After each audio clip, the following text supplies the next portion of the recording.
Bismillahirrahmanirrahim. Assalamualaikum warahmatullahi wabarakatuh.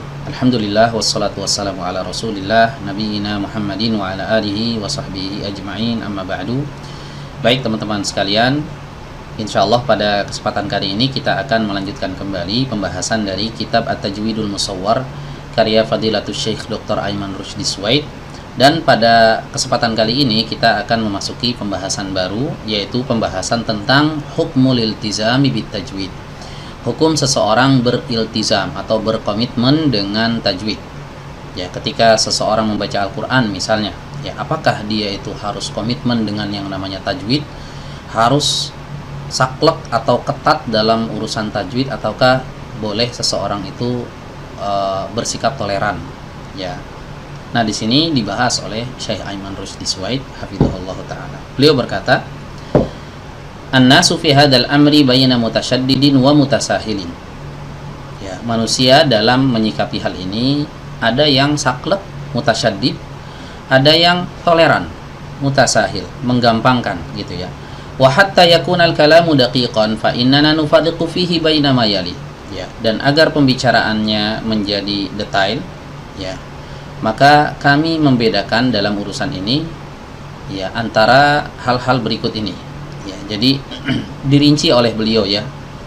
Enggak semuanya harus saklek gitu, enggak semuanya juga harus mutasahil.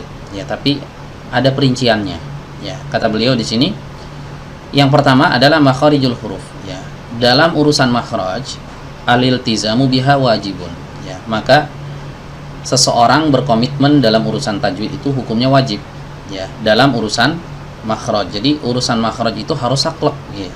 Wal ikhlalu biha haramun mutlaqun, dan cacat dalam hal ini hukumnya haram secara mutlak. Ya, tidak boleh seorang itu mengubah makhraj, intinya harus mendatangkan huruf sesuai dari makhrajnya. Kataghyiri ha'ir rahmanu bil kha'i au bil ha'i. Seperti mengubah huruf ha pada lafadz ar-Rahman dengan huruf kha atau huruf ha. Nah, ini nggak boleh. Ar-Rahman diubah menjadi ar-Rahman atau ar-Rahman. Ya, ini bermasalah makhrajnya. Ya, huruf ha ini kan keluar dari tenggorokan bagian tengah. Ya, harus dikeluarkan dari sana, ar-Rahman. Nah, ketika diubah misalnya ke tenggorokan bagian atas, ar-Rahman, huruf kha yang muncul. Nah, ini nggak boleh. Atau diubah ke tenggorokan bagian bawah, ar-Rahman. Ya, ini juga tidak boleh. Jadi harus diucapkan dengan huruf ha. Ya, iltizam dalam urusan ini, dalam urusan makhraj, hukumnya wajib. Ya, ini yang pertama. Baik, yang kedua, sifatul huruf. Ya, dalam urusan sifat.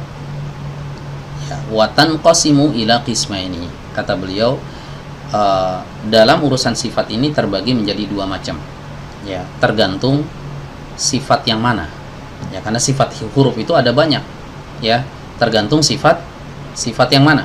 Ya, di sini beliau jelaskan. Yang pertama adalah sifatun taghyiruha yukhrijul harfa an hayyizihi. Yang pertama adalah sifat yang apabila ia diubah maka akan mengeluarkan huruf dari eksistensinya. Ya, jadi bisa dikatakan sifat pokok ya, sifat yang harus ada pada huruf tersebut. Ketika sifat ini dihilangkan, ya, ditiadakan, maka huruf ini pun menjadi hilang. Ya, sifat pokok intinya ya. Nah, kata beliau, dalam urusan sifat yang seperti ini, aliltizamu biha wajibun. Ya, beriltizam atau berkomitmen dalam urusan tajwid hukumnya wajib. Ya, wal ikhlalu biha haramun mutlaqan, dan cacat dalam urusan ini hukumnya haram ya secara mutlak. Ya, tidak boleh, sama seperti makhraj tadi ya. Kemudian di sini beliau bawakan contoh kata tafkhimis sini asa wa tarqiqis shadi asa wa tarqiqi ta'it talaq wa tafkhimi ta'it talaq. Ya. Contohnya seperti ya, seseorang menebalkan huruf sin pada kata asa. Ya, asa ini kan sinnya tipis. Ya, kalau dibaca tebal menjadi aso. Ya, makhrajnya tidak diubah.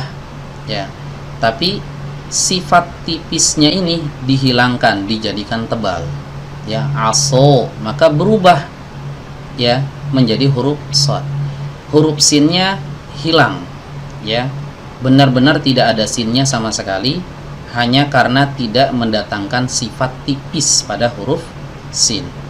Atau menipiskan huruf shad pada kata aso, kebalikannya, ya, aso, so ini kan huruf yang dibaca tebal, dia memiliki sifat isti'la, ya.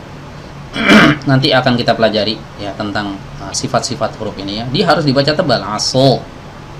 Kalau tebalnya ini kita buang jadi tipis misalnya, maka dia berubah menjadi asa, ya, keluar dari eksistensinya, ya. Tidak ada lagi yang namanya huruf shad, berubah menjadi huruf sin, padahal yang dirubah bukan makhraj, yang dirubah adalah sifat. Sifat apa? Sifat tebal diubah menjadi sifat tipis, ya. Sifat isti'la diubah menjadi sifat istifal, ya. Harusnya ada, wajib, permanen gitu, sifat isti'la pada huruf shad. Ketika dibuang, hilanglah huruf shad tersebut. Nah, ini sifat yang dimaksud oleh Syekh di bagian pertama, sifat yang kalau diubah maka akan mengeluarkan huruf dari eksistensinya, ya. Kemudian di sini beliau bawakan contoh lain, ya, dan menipiskan huruf to pada kata at-tolak, ya. At-tolak, to ini kan huruf tebal, kalau ditipiskan at-talaq, maka huruf to nya jadi hilang, berubah jadi huruf ta, ya. Padahal yang diubah bukan makhraj, yang diubah adalah sifat tebal pada huruf to isti'la, ya.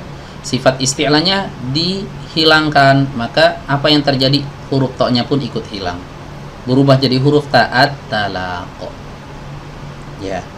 Ini nggak boleh, ya. Ini hukumnya sama seperti mengubah huruf, ya, ya. Seperti yang sebelumnya, ya, makhraj, ya, sama seperti urusan makhraj, seorang itu harus saklek dalam sifat yang seperti ini. Wa tafkhimi ta'it talaq, atau menebalkan huruf ta pada kata at-talaq, at-talaq, ya, ta-nya tipis, kalau diubah jadi tebal at-talaq, maka berubah jadi huruf to, meskipun makhrajnya tidak berubah. Kenapa? Karena ta dengan to satu makhraj, ya. To di mana keluarnya? Di ujung lidah bertemu dengan pangkal gigi seri atas. Huruf ta sama, di ujung lidah bertemu dengan pangkal gigi seri atas. Kedua huruf ini memiliki makhraj yang sama. Kalau kita ubah, ya, huruf ta jadi tebal, jadi huruf to. Huruf to jadi diubah jadi tipis, maka berubah menjadi huruf ta, seperti itu. Nah, ini sifat inti, ya, sifat yang kalau kita hilangkan atau kita ubah maka akan berubah huruf tersebut menjadi huruf yang lain.